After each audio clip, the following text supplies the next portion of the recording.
Good morning and welcome to Good. Moments with Melinda. This morning, my guest is Robert Costanza. How are you, sir? I'm doing well. How are you doing? I thank you so much. You're joining in from London. Yes, I am. I Yeah. Yes, you are. So thank you for being on my show. Let me tell my viewers just a little bit about you because there is so much, but let me share with my viewers. Robert Costanza is professor of ecological economics at the Institute for Global Prosperity at University College, London. He is a fellow in the Academy of Social Sciences in Australia and the Royal Society of Arts in the UK.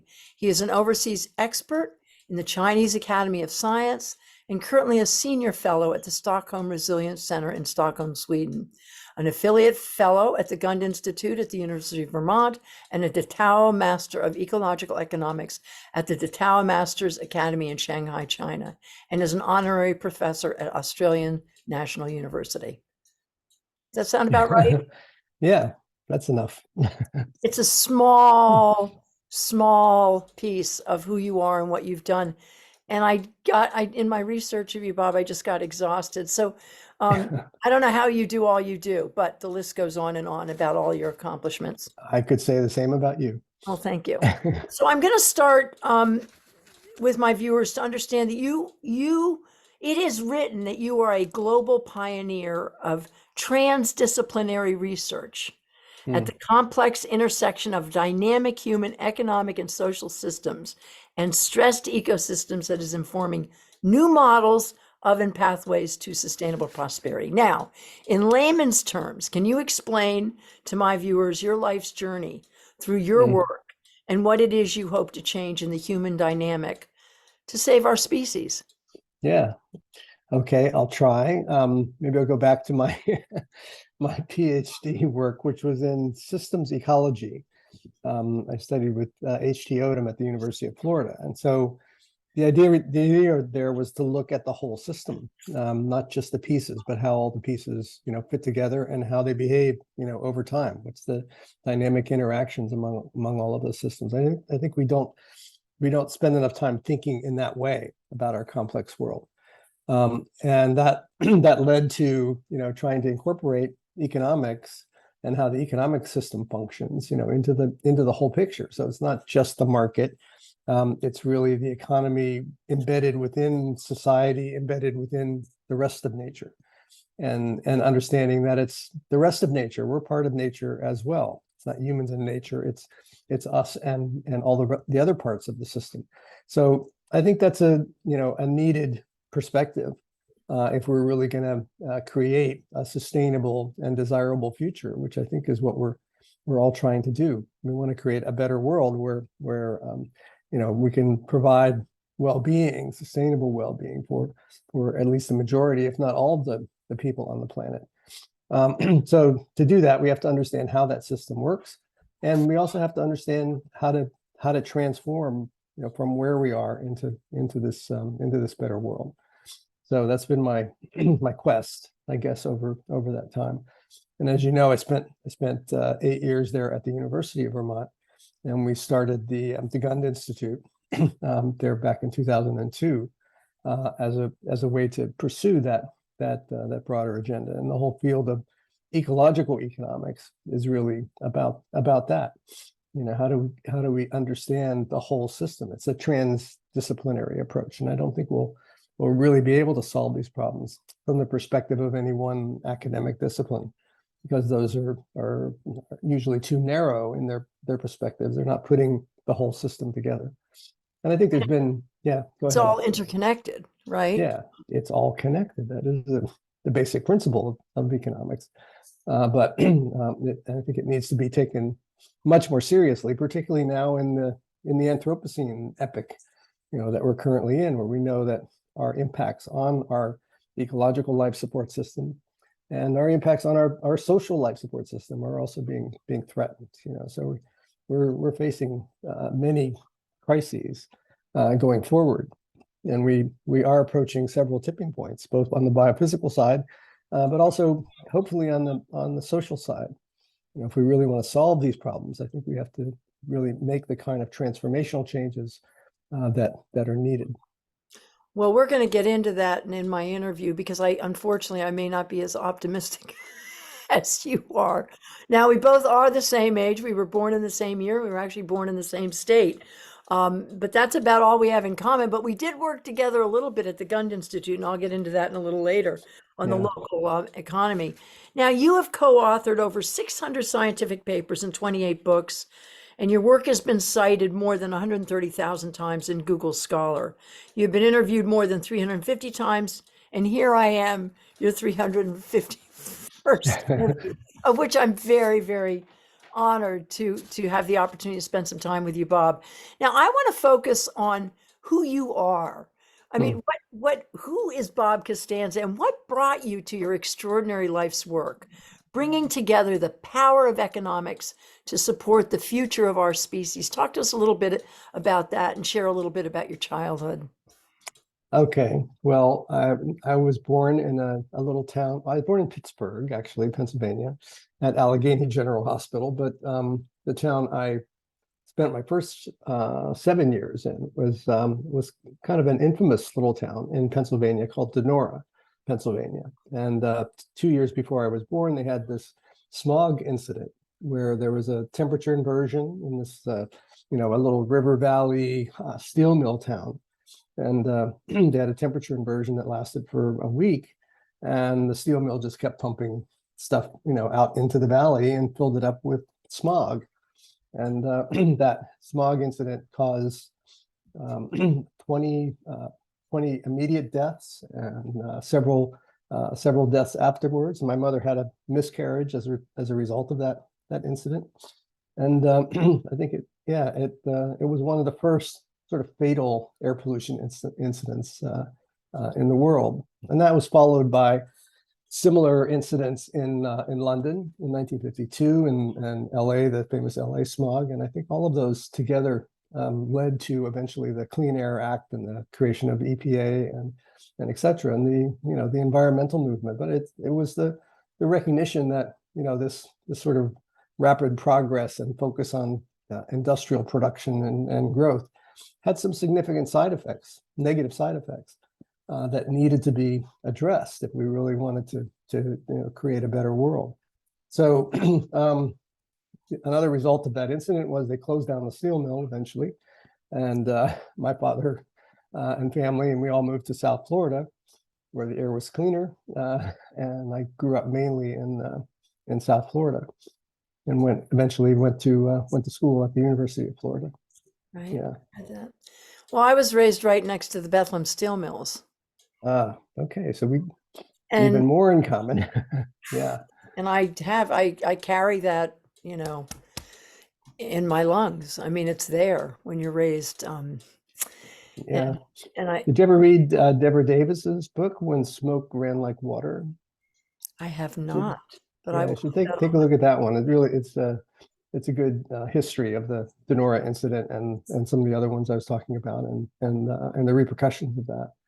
And there are a lot of people in this country who would like to return to those days, who would like to get rid of all the regulations and go back to where we're all breathing really stinky air and killing ourselves. So yeah.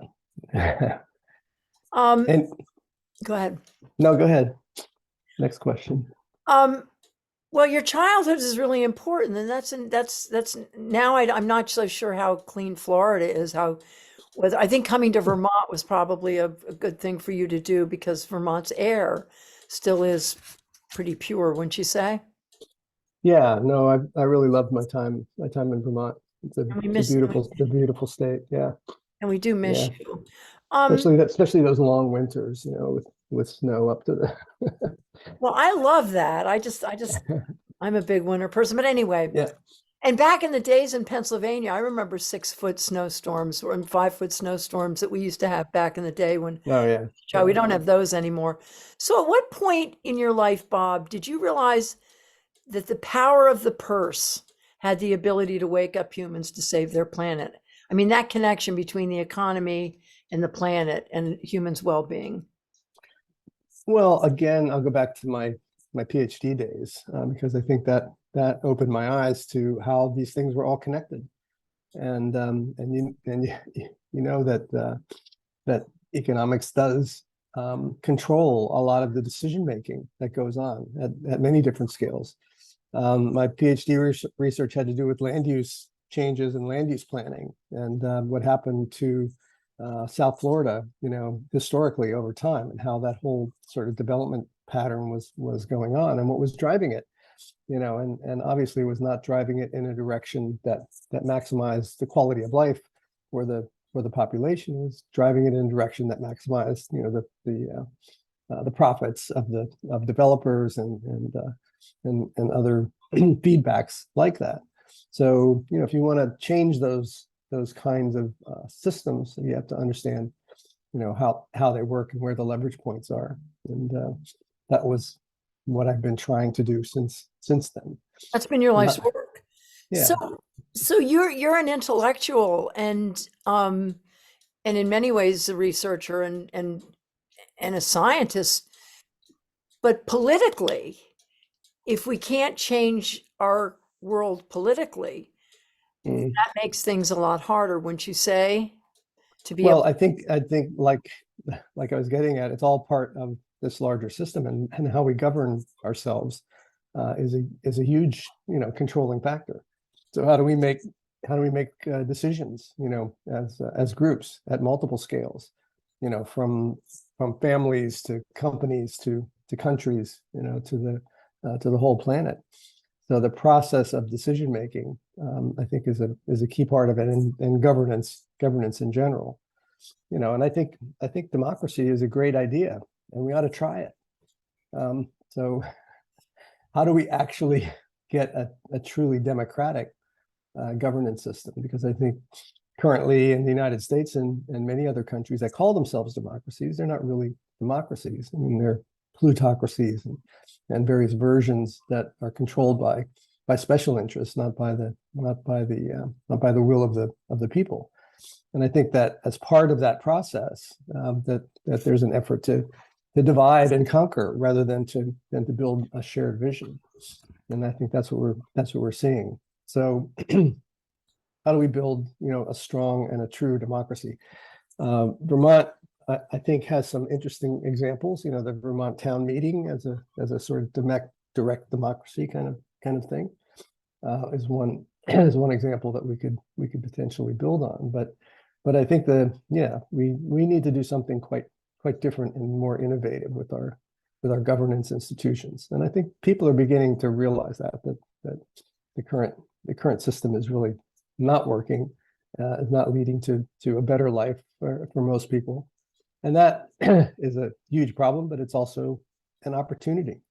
That you need those sort of crises in order to make the kinds of changes that I think we're after. The latest book I published is titled "Addicted to Growth." What's the societal therapy that we need to overcome these problems? And framing our problem as an addiction, I think, is useful, because it makes you realize that simply understanding the problem and simply understanding the solutions is often not enough, to make any significant behavioral change. We've known about these problems for decades, and we've also known about the solutions for decades, but we haven't really made progress because we've been, framing those solutions in a more of a confrontational way, in a way that doesn't necessarily lead to behavior change. So I think that's our challenge. How do we really understand that process well enough to begin to build the therapy that we need to overcome the lock-in, the sort of the addiction that we're stuck in. Well, it also comes down to inequality, because the people who are on the bottom rung of our economic well-being don't have the ability to think about things the way that other people do. And even with the town hall meetings in Vermont, if you have an hourly job and you can't take a Tuesday off to go to town meeting, your vote isn't counted. Yeah. So no, I think inequality is a anyway, go ahead on that no, one. no, that's a huge issue. And I think that's something that really reduces our societal well-being. The fact that we're destroying our social capital by having such huge gaps in income inequality. And I think that's part of what has to that has to change, and it certainly can change. I mean, since at the end of World War II until 1980 or so, we were reducing income inequality in the U.S. and in most other countries. We had progressive taxation.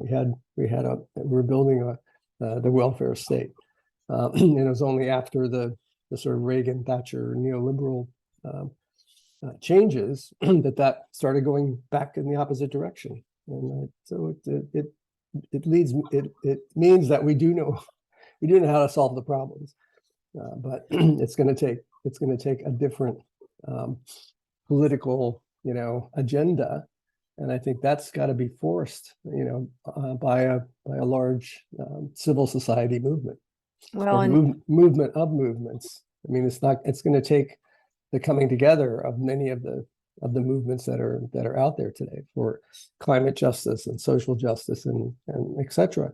We're all, I think, heading in the same direction, but we're not really coordinated. There's a group I'm involved with called the Wellbeing Economy Alliance that's trying to do just that. How do you bring all of these movements together? And I think until we can get that critical mass and have it actually begin to affect the decision making and the system, then I don't think we'll be making much progress. and time's running out.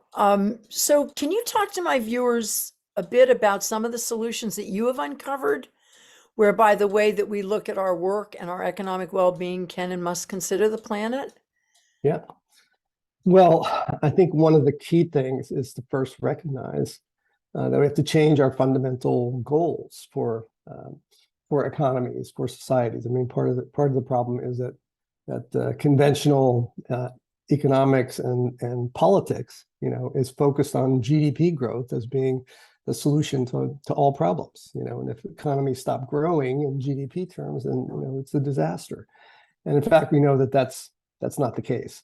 That in fact, GDP growth has some very negative side effects that we've been able to document and measure and compare with GDP, and we haven't been making genuine progress when you look at the impacts of growing income inequality and growing environmental damage. That sort of cancels out all of the growth in GDP income, and GDP growth has only gone to a very small fraction of the population, the top 1 or even the top 0.1% of the population. So, making that clear that it's not GDP growth that we need, it's really improvement in societal well-being. And what does that involve? It means, a more equitable distribution of wealth and income. It means, a societal floor, universal basic services or universal basic income, so that no one should be left behind. It means, staying within planetary boundaries. Dealing with climate change. Climate change is one of our major planetary boundaries that we're exceeding, but also biodiversity loss and nitrogen cycling. So there's a list of these, but recognizing that we live on a finite planet, and that we have to understand those limitations, but also understand how to produce well-being for everyone. And yeah. So, How you're ahead. seeing it around the world, because you are a worldly man who certainly understands other countries, that the socialist societies are the ones that are caring for humanity. I mean, even if you just go across the border from Vermont into Canada, it's very different in the way that they take care of. And in this country, you have lines and lines and miles. In San Francisco, miles and miles of homeless, and people who are being ignored and let go by our society. So the whole concept of a socialist political framework. Well, certainly Scandinavia, and Right. countries that take these ideas much more seriously are doing, I think, a lot better. Not that they couldn't also be improved. And what you want to call it, if you want to call it socialism, I'm happy with that term. But I love that term. I do. I mean, call it something. You could call it, yeah.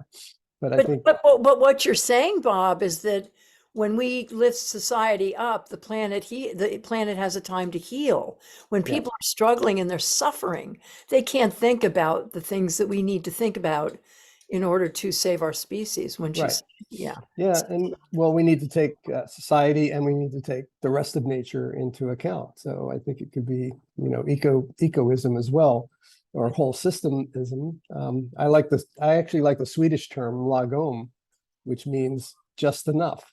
That everybody should have just enough, not too much, not too little. And if you had that philosophy for life, I think we'd all be much better off, as they are in Scandinavia in general. So, So where would you, if to be perfectly honest, where do you see us as a species in the direction that we're going?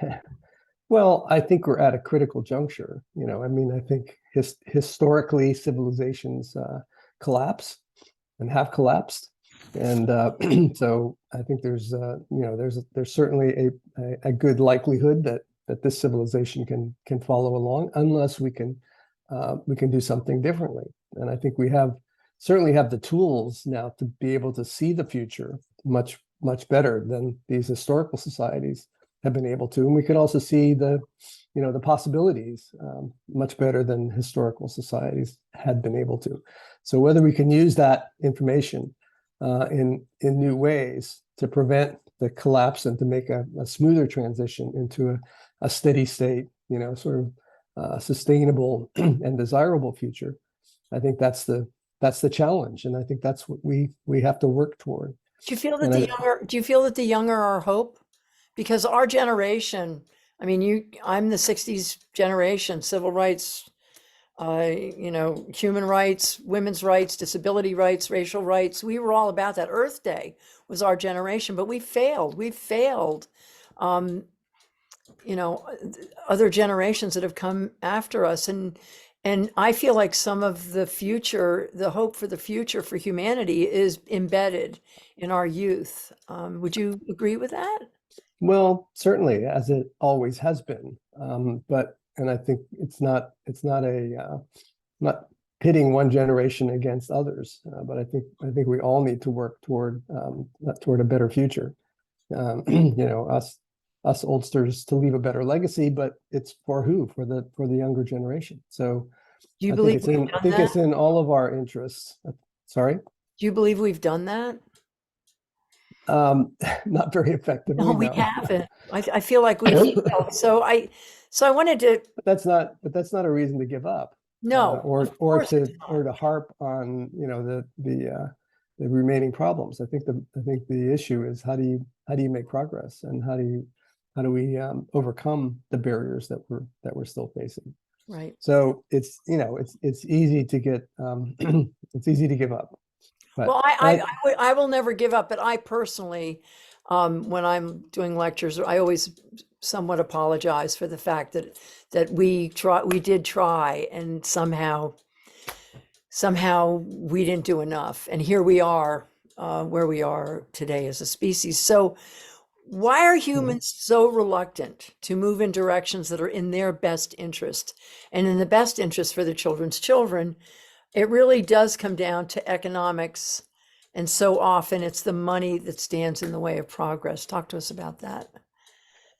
Well, I think it's more the addiction that stands in the way of progress, and money is a vehicle, for motivating that. It's we end up in these social traps, as they're called, and situations where we feel like we've invested so much in the current system that we can't change. So there's some really interesting games we could talk about that show how that functions, and how psychologically we tend to put too much emphasis on trying to preserve what we have, as opposed to change things for the better.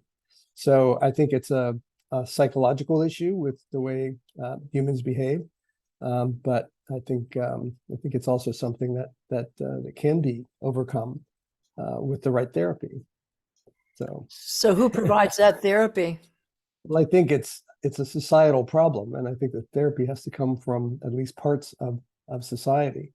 And I think for the situation we're in now, it's going to take, like I said, a movement of movements. It's going to take, not just the younger generation, but the whole population that recognizes that we can't go on the way we are. But what's the missing element now, I think, is a clear shared vision of the kind of world that we're trying to create.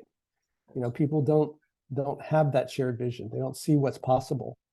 And I think that's what one thing I've been trying to produce. How do you convey that we could have a much better world where inequality was much lower, where we're dealing with climate change, we're solving all these problems, we've achieved all of the SDGs, and everyone's going to be better off. They're not going to be worse off than they are now, because I think the conventional mindset is, if we do all these environmental things, everybody's income is going to go down and we'll all be worse off. Well, I think that's the opposite of what the case would be.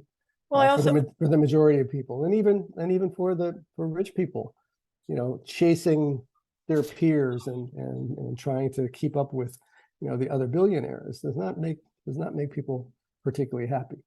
So if you really want to improve people's life satisfaction and well-being, we need a whole different kind of social and economic system, and one that can actually help preserve the planet as well. But we do have humans on the planet who do control most of the power and the wealth, and they continue to I mean, not all of them, but to basically destroy the planet for their own gain.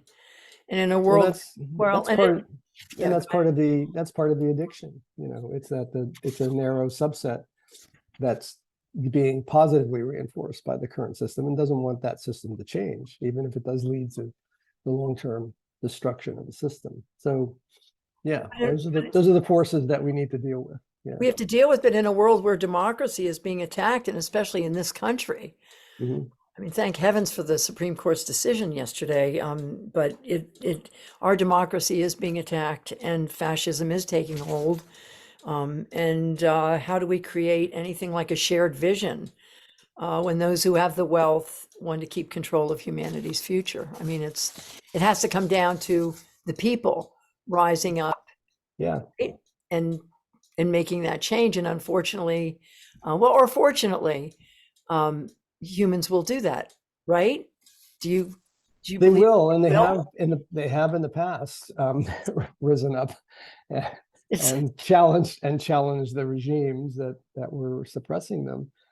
So we've seen historically, both sides of this story, both civilizations collapse, but also we've seen radical transformations happen in relatively short periods of time.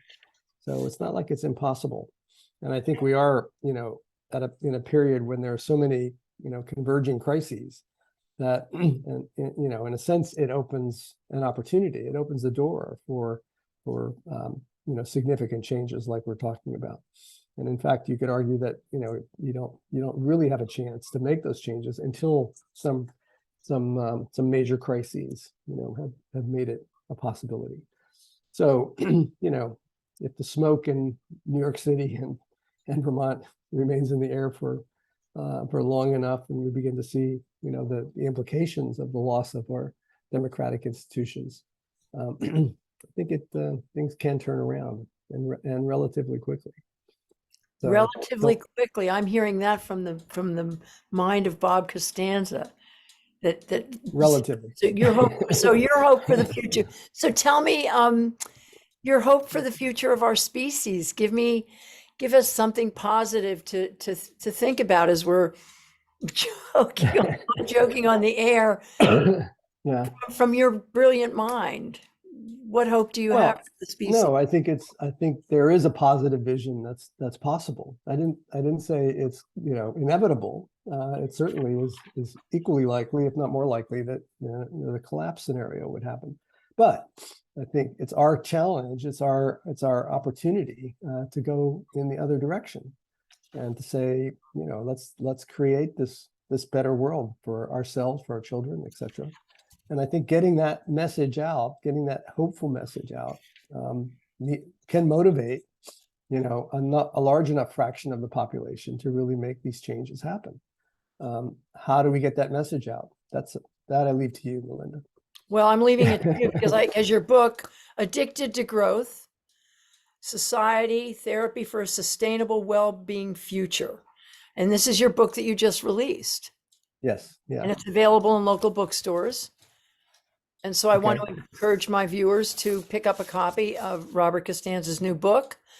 This is your life's work. You've been doing this since I met you back when we were trying to put together our local currency. Currency. Do you remember that? Oh yeah.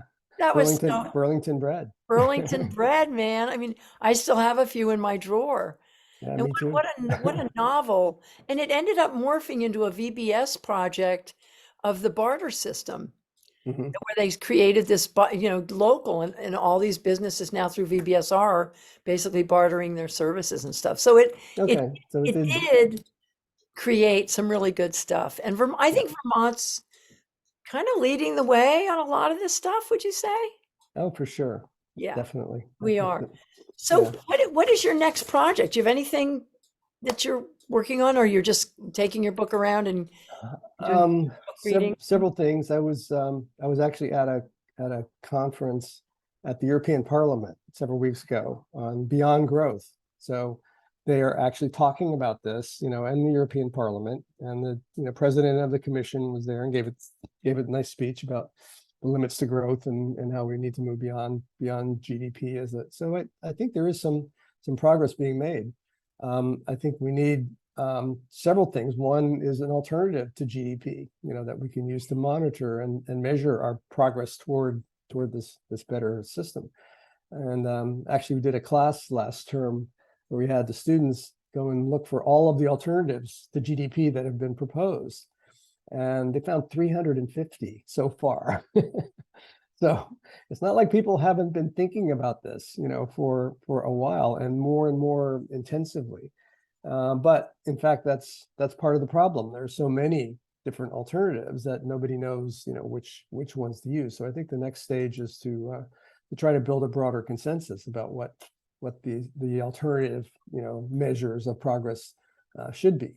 We worked a bit on the genuine progress indicator, and Vermont, as far as I know, is still using the GPI, and I'm not sure what kind of political influence it has, if any, but partly because probably it's not as broadly shared and endorsed as GDP is. But I think that's coming. So there's several projects underway to try to build that consensus, and at least the EU is partly behind that movement. There's also the Wellbeing Economy Governments group. So there's a small subset of vanguard governments, including Scotland, Iceland, New Zealand, Finland, and Canada. Actually, I just joined, and Wales. And their agenda is well-being rather than GDP growth. So is the United States part of that? Not yet. No. Well, why Maybe not? Vermont. Yeah, no, we've been trying to potentially get at least some states in the U.S. To be part of that. But Is Vermont? Is Vermont would be a great one to join. So if you're Well, interested in helping to push that agenda, I'll put people in contact with you, thank and you. maybe you can. I will push it. I'll make it happen. Yeah.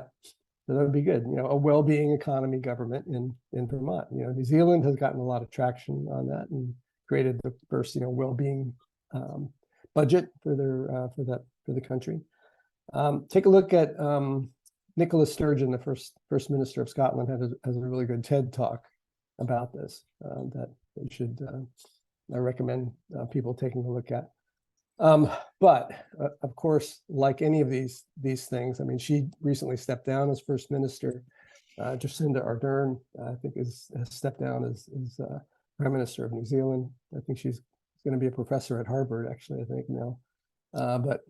But I think those kinds of movements can and will begin to happen more. We have more governments saying, no, we understand that we have to get beyond GDP. We understand the issues and the crises that are building up. I think they can't avoid them any longer. And so there's got to be some radical changes. And so keep the faith. Thank you, Robert. Thank you so much for your time. You are my hero. And I really appreciate all the work you've done in your career to move the needle and helping to save our Thanks. planet. And to my viewers, thank you for joining us. And I encourage you to pick up Robert Costanza's new book, Addicted to Growth: Societal Therapy for a Sustainable Wellbeing Future. And you can get it, I hope it's at the local bookstore up there at Phoenix Books. I'm sure it is. I hope so. I hope so. So, and Bob, I'll get you back on again and we'll follow Okay. up with this in a few years and see how well we've done. And until then, I wish you well. And when you get back to Vermont, check in with me and I'd love to will. lead a movement to get Vermont to sign on to this organization that's helping to move the needle. So thank Okay. you for that. And to my viewers, you have a beautiful day and I will see you shortly. Thank you. Bye-bye. Great. Bye now.